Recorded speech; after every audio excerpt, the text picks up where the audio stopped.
La récente inflexion fiscale en faveur des ménages modestes est-elle significative? Le gouvernement a axé sa communication sur les plus de 3 millions de ménages concernés. Une remise de 350 € pour un célibataire rémunéré sous 1,1 SMIC et de 700 € pour un couple avec un seuil d'éligibilité qui croît en fonction de la taille du foyer fiscal.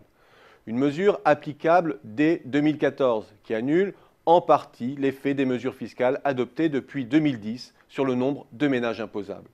En tout, 1 milliard d'adoucissement de la facture fiscale pour les plus modestes. Le calcul est vite vu.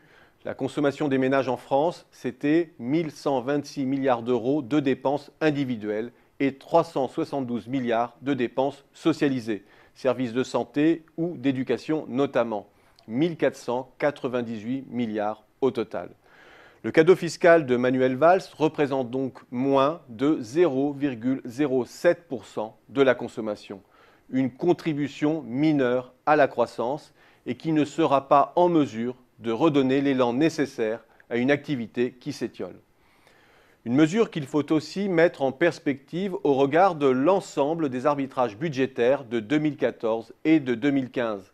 Car 2014 constitue encore une année de forte hausse de la fiscalité des ménages, entre la majoration de la TVA en début d'année, l'abaissement du quotient familial et la montée en puissance de la fiscalité écologique. En tout, près de 10 milliards de prélèvements supplémentaires sur les ménages.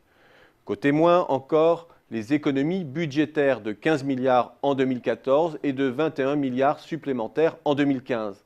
Elles affectent directement le pouvoir d'achat des fonctionnaires et des inactifs et agissent mécaniquement sur la composante individuelle et socialisée de la consommation.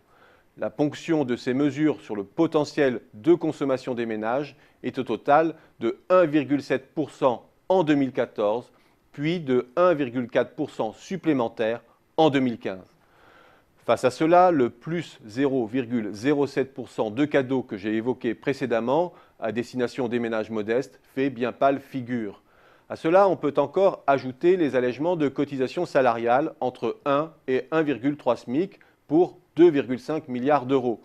Et si l'on veut compter large, la baisse de 4,5 milliards de cotisations employeurs jusqu'à 1,6 SMIC qui devrait se partager en grande partie entre emploi et salaires supplémentaires.